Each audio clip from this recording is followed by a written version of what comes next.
Today there is interesting news from Ukraine. Here the Russian armed forces ran out of tanks after months of reckless frontal assaults against fortified Ukrainian positions. The multi-layer Ukrainian defense destroyed thousands of Russian armored vehicles and depleted even the Soviet stockpiles that many thought were endless. On July 8th, the Ukrainian General Staff reported an extraordinary battlefield statistic: 0 Russian tank losses.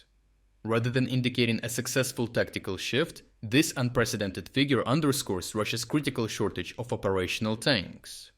Russian units simply no longer possess enough tanks to risk losing them in frequent frontal assaults. Mechanized attacks, once the hallmark of Russian offensives, have nearly disappeared, replaced entirely by small unit infantry actions and increasingly improvised tactics. Months of relentless suicidal assaults have decimated Russia's armored capabilities. Especially in Donetsk and Toretsk, hundreds of Russian tanks have fallen easy prey to Ukrainian FPV drones, anti-tank guided missiles, artillery, and extensive minefields. This staggering attrition has far outpaced Russia's capacity to replace battlefield losses. Uralvagonzavod, Russia's main tank producer, can currently manufacture no more than 20 to 25 new T-90M tanks monthly. Even though Russia increased production slightly from about 17 tanks per month in 2023 to roughly 25 by 2025, this limited output remains negligible compared to ongoing combat losses.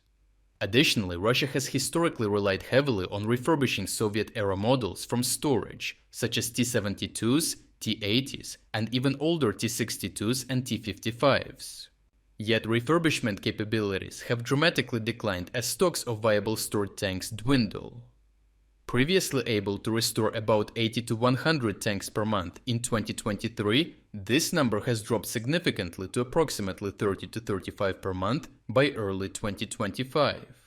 As a result, Russian frontline units rarely deploy tanks unless it involves an isolated, high-priority operation.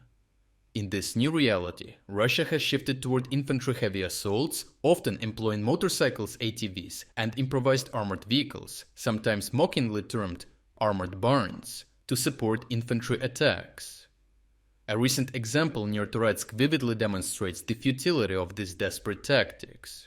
2 such vehicles accompanied infantry attempting an assault, but were swiftly neutralized by Ukrainian artillery and FPV drones, resulting in the complete annihilation of the attacking force.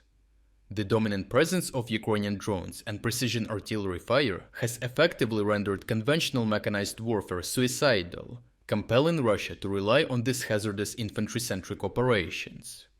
The few remaining Russian tanks are now treated as treasured commodities, rarely risked and repurposed into slow-moving, heavily armored mobile bunkers.